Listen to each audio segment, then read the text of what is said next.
Hello les amis, j'espère que vous allez bien. Bienvenue dans une nouvelle vidéo. C'est les vacances! J'ai arrêté le dernier vlog sur le vendredi. On était vendredi matin et là on est vendredi soir. Je reprends direct un nouveau vlog parce que j'ai trop envie de vlogger en vrai. J'ai passé une trop bonne journée aujourd'hui. J'ai fait du coup, on était le vendredi des vacances et j'ai fait dicter à tous mes élèves. J'ai bien fait parce que franchement ils ont vraiment du mal à travailler la veille de vacances. Et du coup au moins ils se sont concentrés pendant une demi-heure. Et après j'ai essayé de faire court, mais heureusement que j'ai pas essayé de faire court toute l'heure parce que ça aurait été un peu la galère. Mais franchement, là je commence à reconnaître leurs prénoms etc. Et donc je sais pas. C'est toujours trop bien. C'est toujours trop bien. Le seul problème, c'est que la plupart des profs étaient en formation, donc les élèves avaient que moi aujourd'hui, quasiment, et du coup j'ai eu pas mal d'absentéistes sur cette journée pour la dictée, donc je sais pas quoi faire. Est-ce que je leur fais un devoir maison pour ceux qui n'ont pas été là pour la dictée, mais je trouve ça un peu nul parce que faire un devoir maison c'est quand même plus simple que faire une dictée. Il faut bien que je les note parce qu'ils n'ont pas de notes, et aussi j'ai les élèves qui sont dyslexiques, dysorthographiques, etc. à qui j'ai donné la dictée classique, et donc ça va pas. Parce que c'est catastrophique. Vraiment je me pose la question de est-ce que je leur mets un devoir maison pour ceux qui sont pas venus à la dictée et les dyslexiques désorthographiques, parce que la dictée ça va être une catastrophe, je sais pas. Bon en tout cas je suis enfin en vacances, là il est je sais pas 19h, j'ai été courir, j'ai fait une énorme sieste, ça m'a fait trop du bien. Mon appart est un souk, je vais vous montrer un peu quand même. Voilà la gueule de mon appart, il y en a partout. Vraiment, là j'imagine même pas la chambre, bref.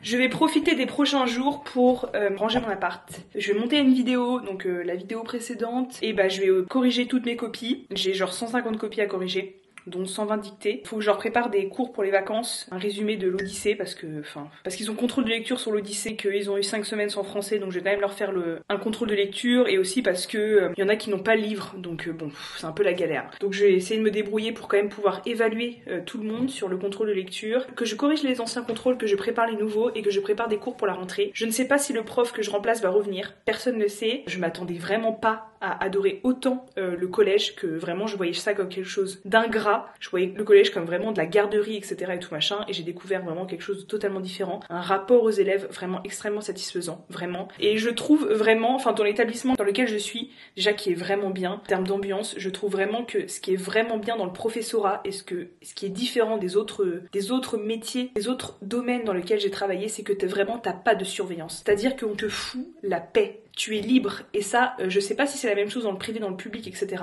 Mais genre tu es prof, il y a personne qui a essayé de savoir ce que je faisais comme cours, il y a personne qui a jugé mes cours, il y a personne qui m'a dit tu devrais faire ci, tu devrais faire ça, c'est pas terrible, etc. Personne ne m'a embêté. Personne n'a cherché à savoir comment je faisais mes cours, etc. et tout machin. Personne ne m'a surveillé. Et ça, je trouve ça vachement bien. C'est-à-dire qu'on te fait confiance. On te laisse gérer ta classe. Je suppose que s'il y a des débordements et des problèmes, peut-être que les gens s'en mêlent. Mais genre, les gens partent du principe que tu es là, que tu sais faire, et personne va te donner des leçons de morale ou surveiller ce que tu fais ou te dire que c'est pas bien, etc. et tout. Personne. La seule chose que j'ai eue, c'est des conseils bienveillants ou des propositions d'aide. Vraiment. Et genre, j'avais jamais vu ça dans un autre domaine. C'est-à-dire que dans un autre domaine, les gens, ils font toujours mieux que toi. Ils sont toujours en train de juger ce que tu fais, ils sont toujours meilleurs, ils se travaillent toujours plus. Non là vraiment chez les profs, dans cet établissement là c'est notre ambiance. Il y a vraiment pas de compétition, de surenchère dans le travail, et je trouve ça vraiment bien. J'adore la liberté dans ce métier. Et en fait même le fait que tu aies 18 heures face élève et que du coup le reste du temps tu l'organises comme tu veux, donc tu fais ton taf, c'est vraiment génial de pas être contraint à des horaires. Genre par exemple quand t'es dans une entreprise, on va te demander de rester de 8h à de 9h à 18h, et puis si tu restes à 19h c'est vraiment bien vu. Il y a vraiment un truc de surveillance. Là personne surveille quoi. Tant que je suis là, que je fais mes cours, qu'il n'y a pas de problème, voilà quoi. Genre vraiment on me demande d'être là et d'assurer mon cours, mais on ne me demande pas de faire semblant d'être dans l'établissement pour travailler quoi. J'avais vraiment des doutes sur le fait de vouloir être professeur, c'est-à-dire que je me disais prof, mais en fait je me suis jamais vraiment je me suis dit que j'allais être prof un peu par dépit quoi. En fait quand j'ai testé plein de domaines et que je me suis rendu compte que l'entreprise que je détestais ce système autoritaire, que je détestais la contrainte de travailler en entreprise, je me suis dit tu détestes tellement travailler en entreprise, t'as tellement eu des mauvaises expériences que peut-être il faut aller vers le professorat. Et effectivement quoi. Effectivement. Alors peut-être que là je suis tombée dans un bon établissement, etc. Mais c'est vraiment... moi j'adore. Et vraiment je comprends aussi pourquoi mes deuils amoureux ont été aussi durs. C'est parce que j'avais pas de travail à côté qui me plaisait. Je vous jure que quand t'as un travail, genre par exemple... ça s'est pas terminé comme je voulais avec le jeune homme que je trouvais super, qui m'avait envoyé un message, etc. Ça m'a fait chier une journée. Mais genre à partir du moment où j'ai été travailler, c'était fini quoi. C'était fini et genre limite là j'appréhende pendant les vacances de me retrouver 2 semaines toute seule quoi. Parce que je sais pas, en fait, t'es dans les élèves, et même s'ils sont fatigants, etc., bah, t'es concentré sur eux, enfin... Bref, je trouve vraiment pour l'instant que c'est le meilleur job du monde. Du coup, je vais manger, je vais ranger mon appart, je vais aller à la salle. Je suis désolée si je mets du temps à répondre aux messages. C'est que des fois, je me sens un peu surmenée et voilà. Mais je vais répondre à tous les messages. Des fois, et souvent, j'ouvre les messages et je me dis, oh, trop marrant, je le lis. Et après, je me dis, ah, je répondrai après. C'est ce que je fais. Mais du coup, j'ouvre les messages parce que je suis trop curieuse de voir la réponse des gens. Donc voilà, désolée si je réponds pas aux messages. Si des fois, je mets du temps, j'ai pas trop d'excuses. Hello les amis, on est samedi après-midi, il est quelle heure? Quelle heure est-il? Il est 16h, 15h53. Du coup je vous ai dit c'est mon premier week-end de vacances mais j'ai tellement de trucs à faire. Depuis ce matin je suis en train de cogiter sur quelle séquence je vais faire pour les 6e, 5e en espérant que je reste dans l'établissement. Du coup j'ai discuté avec des profs de lettres etc qui m'ont donné plein d'idées donc je vous expliquerai ce que je vais faire pour la rentrée. Mais là mon appartement est un cirque. Bon déjà ce matin je me suis levée, j'ai eu vraiment du mal à me lever. C'est rare hein, que je mette autant de temps à me lever, que je galère comme ça. Surtout sans mettre de réveil mais c'est parce que franchement ces dernières semaines j'ai tellement enchaîné. Puis j'avais tellement l'adrénaline et tout que je ressentais pas la fatigue. En fait tant que je suis en activité ça va mais quand je m'arrête je suis là. C'est dur là. Je fais des nuits de 6h, 5h30, etc. Et du coup, dès que le moment je relâche un petit peu la pression enfin pas la pression parce que je suis pas stressée du tout, mais que je ralentis un petit peu le rythme, je me prends une bouffée de fatigue dans la gueule. Et donc là, c'était le cas. Mais bon, ça va, c'est léger. Hein. J'ai juste beaucoup dormi vendredi après-midi, mais rien de grave. Et surtout, j'ai laissé mon appart à l'abandon. Bon, certes que 3 jours, mais il y en a partout. Genre vraiment, mais... Je peux même pas vous montrer tellement j'ai honte, donc on va commencer par ça. Du coup ce matin j'ai été à la piscine à pied et je suis rentrée et je me suis fait un petit resto solo le midi. J'ai mangé des coquillettes à la truffe qui étaient excellentes, j'ai mangé ça en terrasse et un pain perdu glace vanille, c'était vraiment super bon. J'essaierai de vous retrouver l'adresse, c'est à côté de chez moi, excellentissime. Mais n'y allez pas si vous avez une énorme dalle. Ce qui était mon cas, mais j'ai passé un très bon moment, serveur très sympa, etc. J'aime bien me tester des petits restos comme ça solo.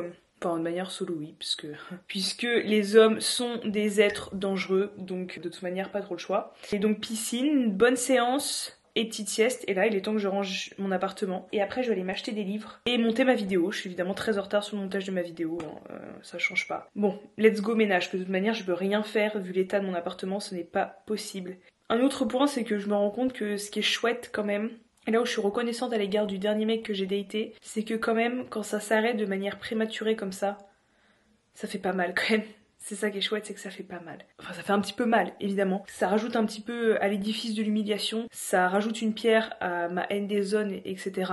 Ça conforte ma haine des zones, ça conforte tout un tas de choses, ça conforte aussi la pensée qu'on ne puisse jamais vouloir sortir avec moi, mais quand même ça fait pas très mal, tu vois. Je suis un peu reconnaissante que le mec il ait pris son courage et qu'il a arrêté maintenant. Ça fait pas mal quoi, j'ai été déçue, ça m'a rendu triste sur le coup, je me suis dit bon bah Cimer, toujours la même histoire. Mais bon voilà quoi. Ça me torture pas l'esprit, ça m'empêche pas du tout de vivre, ça me rend pas malheureuse. Bon, le mieux c'est quand même de pas rentrer dans la vie des gens quand on pense encore à son ex, qu'on est encore traumatisé de ses anciennes relations. Alors le mieux c'est quand même de pas le faire. Le problème c'est que dans l'amour il y a toujours une part de souffrance. Vous voyez ce que je veux dire? Moi je suis persuadée qu'il n'y a pas d'amour sans souffrance. Il n'y a vraiment pas d'amour sans souffrance, mais il faut quand même savoir doser la souffrance.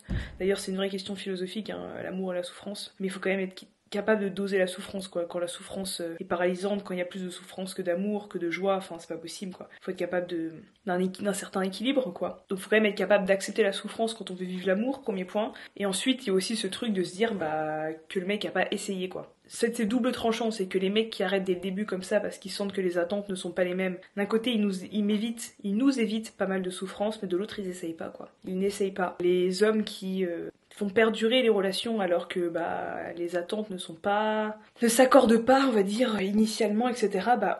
On peut dire aussi que au moins ils essayent et que au moins tu vis quelque chose avec eux quoi. Au moins ils essayent et au moins tu vis quelque chose avec eux. C'était ma petite réflexion philosophique. Bon allez, ça me manque un peu la philo déjà. Non, je suis contente de faire des lettres aussi. Ça me manque la philo. Je vais essayer d'en refaire. Là pour les vacances ça va être chaud mais je vais essayer d'en refaire. Si on me dit que je suis admissible ça va me mettre un coup de pied au derrière pour en faire évidemment. On verra bien, l'admissibilité c'est dans un mois je crois. Bon c'est parti, let's go. J'ai fait un minimum de distinction notionnelle, de définition au préalable, parce que bon, le vocabulaire sur la contrainte, parce que je sais pas, on avait essayé d'examiner les avantages et les inconvénients de procéder comme ça, et du coup c'est mieux conscience, je sais pas comment que c'était, du coup j'y arrivais pas, et ainsi de suite, et ça allait pas du tout. En plus de... Vous voyez cet immense bazar là? Je vais replier vite fait parce que là ça m'agace, mais j'ai pas assez de place. C'est pas si j'ai pas mal de vêtements, mais il n'y a pas assez de place. Et donc je vais replier un peu histoire de parce que ça m'agace. Bon, ce sera roll bazar dans 5 secondes, mais on va replier quand même parce que j'en ai marre. Les soucieuses d'apprendre et tout, et en même temps, ça très correct. Le mec il est là, il te dit qu'il...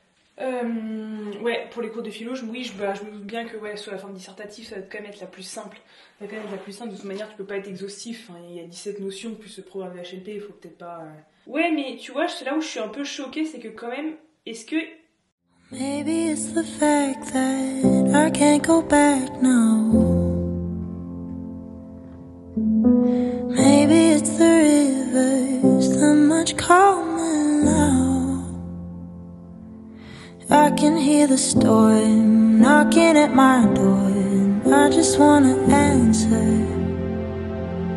I think I know its name, 'cause I'm the one to blame, always chasing a disaster. Now I have to leave, just so I can breathe. Please don't tell me that you miss me. It's too... Hello les amis, j'espère que vous allez bien. On est dimanche, il est midi. Je me suis fait un petit smoothie. Trop bon. J'ai fait 3 heures de montage ce matin, 3 heures de dérush. Je vais pas réussir à poster aujourd'hui. Enfin, il aurait fallu que je me speed comme une zinzin et j'ai pas très envie de me speeder comme une zinzin et de me faire 10 heures de montage dans la journée. En plus, du coup, ça va donner un truc un petit peu bâclé à mon goût, donc c'est pas la peine, je posterai demain. Mais du coup, là, je vais aller au taf de mon papa en courant et puis au passage, je ferai des courses sur le marché.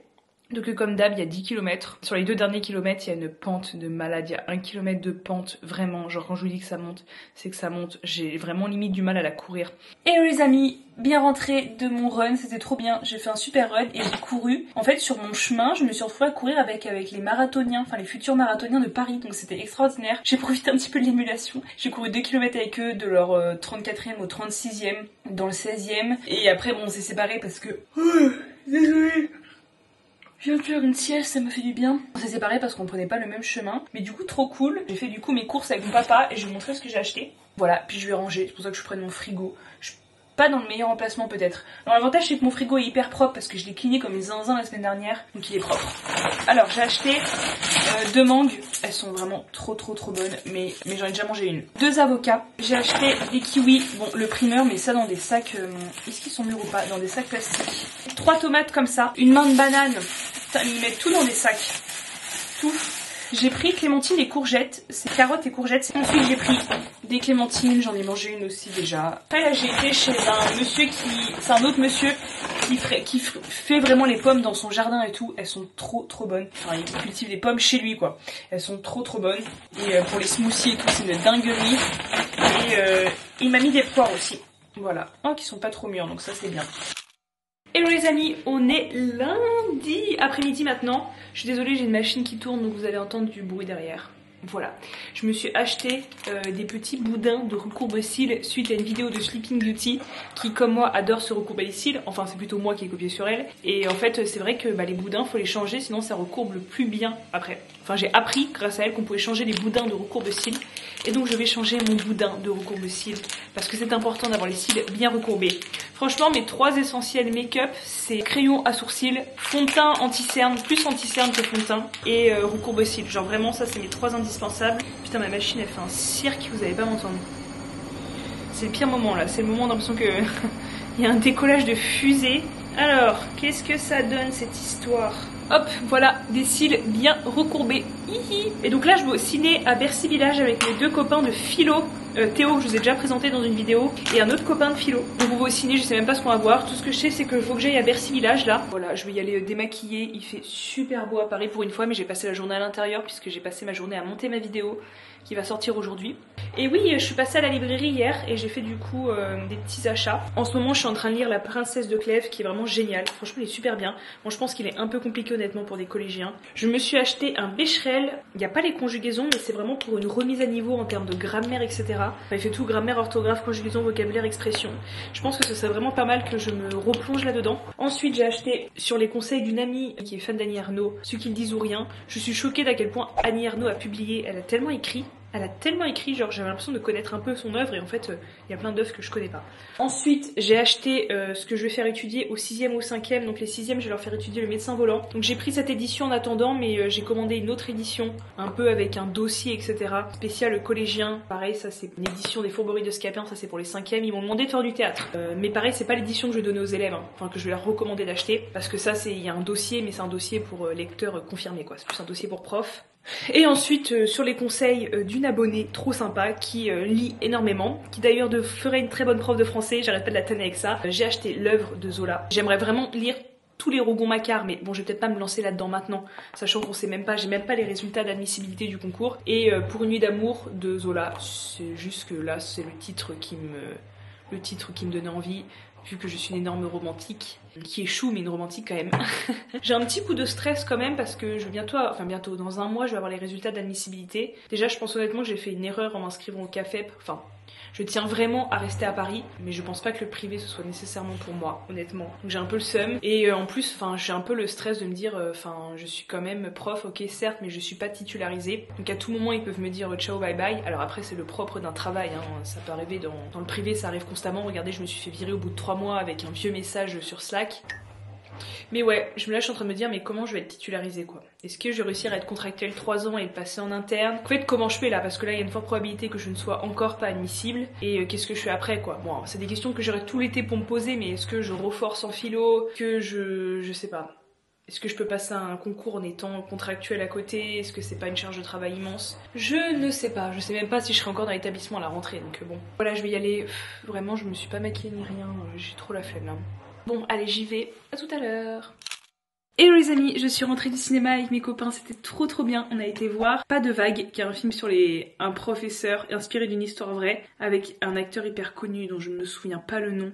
François Civil, c'était super bien, c'était un super bon film, j'ai adoré, il est trop bien. Et après on a été au resto, on a mangé un bon hamburger avec des frites de patates douces, c'était trop bien. J'ai passé une trop bonne soirée, franchement c'était trop cool. On a parlé de plein de choses, c'était super. J'ai publié ma vidéo du coup entre temps et je voulais vous remercier déjà pour tous les commentaires. Et je voulais rebondir sur quelques trucs. Déjà merci beaucoup pour vos commentaires, peu importe la nature du commentaire, genre peu importe le fond, déjà merci beaucoup de commenter. Enfin sauf quand c'est haineux, mais j'ai pas eu de commentaires haineux pour l'instant. Enfin vraiment c'est très chouette et je prends en compte tous vos retours. Je voulais rebondir sur le fait qu'il y a certaines personnes qui m'ont dit peut-être que tu as l'air un petit peu désespéré dans tes relations.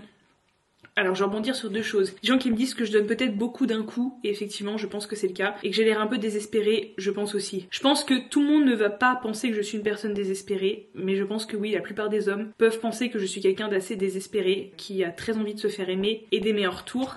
Ce qui en fait est vrai, et peut-être que ça me rend moins attirante d'avoir l'air beaucoup en demande et de donner beaucoup tout de suite. En tout cas c'est vrai que j'ai beaucoup progressé, c'est-à-dire que j'ai quand même fait un point sur mes dernières relations, et évidemment entre cette relation-là et mes relations précédentes, j'ai déjà beaucoup progressé, dans le sens où j'ai posé un cadre direct, genre j'ai dit clairement ce que je voulais, quoi. Et puis j'ai bien remarqué que chez cette personne, dès le début j'en ai parlé à mes copines, j'avais remarqué que chez cette personne il y avait des trucs pas réglés, des traumas par-ci par-là. Je l'ai remarqué assez vite et j'en ai parlé à mes copines, je me suis dit ça sent pas bon, ça sent pas le mec qui est prêt à se mettre en couple, j'ai peur qu'il me la mette à l'envers etc et tout, j'ai peur qu'il soit pas prêt à s'engager et que ce soit juste un mec trauma de son ex et qu'il soit là juste pour guérir ses traumas et juste pour se servir de moi comme un petit paillasson. Mais effectivement j'avais remarqué dès le début qu'il y avait des petits problèmes et que le mec avait pas l'air 100% opérationnel pour une relation de couple, donc ça déjà je l'avais remarqué, je l'ai écouté, je l'ai pris en compte, alors que dans mes dernières relations les mecs pouvaient tout me faire, je fermais les yeux, je faisais vraiment l'aveugle, je me disais non mais ça va bien se passer, alors que j'avais vraiment des signes précurseurs, mais genre dans toutes mes relations précédentes, dès le début c'était évident que les mecs étaient pas fiables. Mais effectivement c'est vrai que j'ai l'air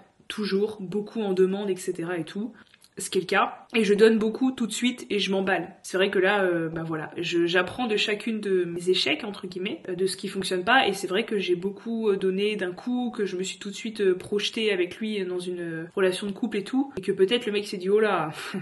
C'est quoi cette zinzin encore là? Pourquoi tout de suite elle me parle de couple et tout? Parce qu'en fait j'ai tellement peur de fréquenter quelqu'un à un moment et qu'ils me disent après coup ah bah non mais j'ai pas envie d'être en couple gna gna gna gna gna, que tout de suite j'instaure un cadre de couple et du coup j'instaure quelque chose où je donne beaucoup en fait. Mais c'est vrai que je m'emballe, non mais c'est vrai hein, je m'emballe et je suis un peu désespérée, hein, je reconnais totalement hein. Je me vois, je suis un peu désespérée, je suis quelqu'un qui donne beaucoup amoureusement.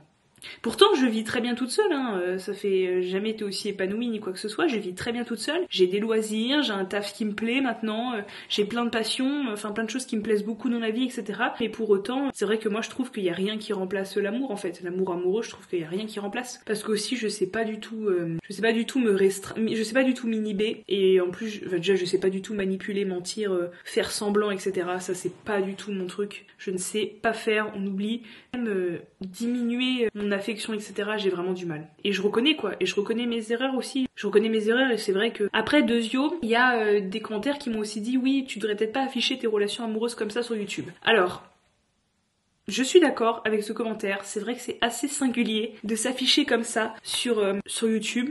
C'est vrai, de parler autant d'amour, de ses relations, etc. Et je comprends que si quelqu'un me fréquente et qu'il voit relater sur internet sa relation amoureuse, en tout cas du point de vue de sa partenaire, ça peut paraître très étrange, je comprends tout à fait. Mais honnêtement, je ne pense pas que j'arrêterai.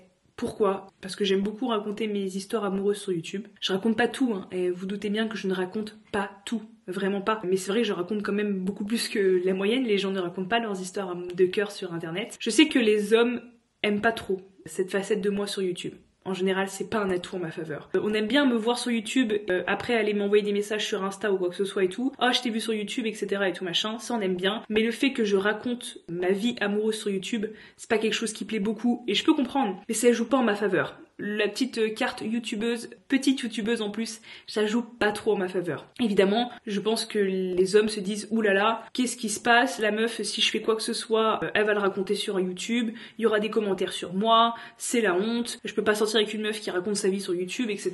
Je comprends tout à fait. Mais je pense honnêtement qu'il faut que je choisisse, enfin, il faut que je construise quelque chose avec quelqu'un qui accepte ça de moi, parce que ça fait partie de ma personnalité en fait. Je pense pas que j'arrêterai, parce qu'en fait, juste faire des vidéos YouTube et raconter mes histoires amoureuses, c'est ce qui m'a sorti du trou noir en fait. Il faut bien se rendre compte que quand j'ai commencé YouTube, j'étais au plus bas. Et c'est YouTube qui m'a fait vraiment remonter la pente dans tous les aspects de ma vie. Mais même dans l'aspect professionnel, c'est parce qu'il y a aussi des gens qui m'ont dit « Deviens prof de français, fais ci, fais ça ». J'ai rencontré plein de gens via YouTube. Je me suis rencontré des personnes absolument extraordinaires à qui je n'aurais jamais parlé si c'était pas le cas, etc.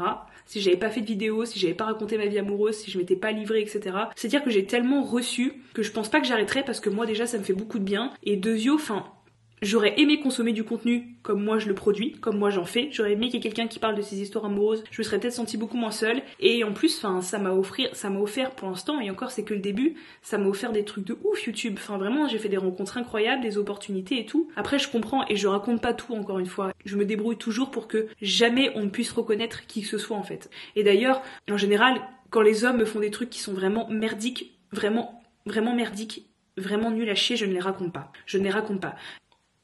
Et je comprends que ça puisse paraître extrêmement étrange, hein, et je comprends qu'on n'ait pas forcément envie de ça. Et je sais que c'est délicat et peu commun, mais je pense pas que je m'empêcherai de le faire. Et voilà, si y a quelqu'un qui se dit, écoute, elle est bien gentille Laura, mais je peux pas fréquenter quelqu'un qui raconte sa vie sur YouTube, et bah tant pis. Tant pis parce que ça fait partie de moi en fait. Et voilà, et je sais que je m'emballe. Je sais, hein. Vous avez raison. Mais on va y travailler. Je deviens un petit peu meilleure relationnellement à chaque fois. En même temps, je suis aussi partie de très loin, il faut le dire.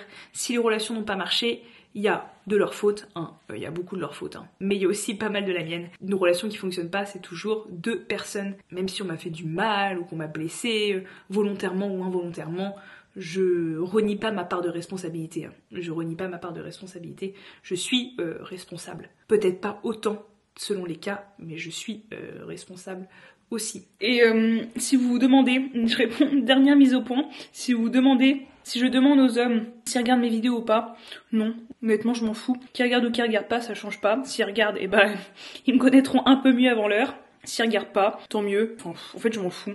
Vraiment, je fais pas ça pour eux. S'il y a bien un truc que je fais pour moi, et que pour moi, c'est ça. Parce que si j'avais commencé à me soucier du regard des autres en faisant mes vidéos YouTube, autant vous dire que je n'aurais rien fait. Ou j'aurais fait des vidéos de philo. Voilà, où j'aurais parlé de Jean-Paul Sartre et de Platon. Ça aurait peut-être été très bien aussi, mais ça n'aurait pas du tout ressemblé à ce que je fais maintenant. Donc non, en fait, je ne me demande pas une seule seconde. Et en général, en tout cas, ils me disent en général qu'ils ne regardent pas. Quand ça vient des fois un peu sur le tapis, en général, ils me font comprendre qu'ils ne regardent pas.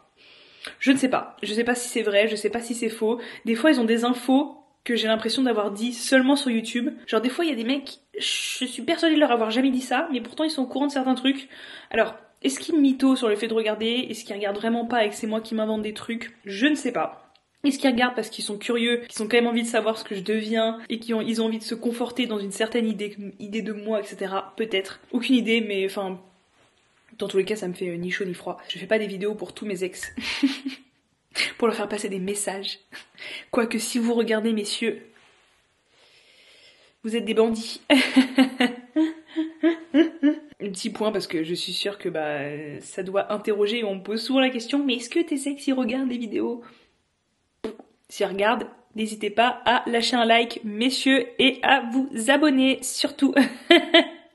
Laissez un cœur en commentaire et voilà.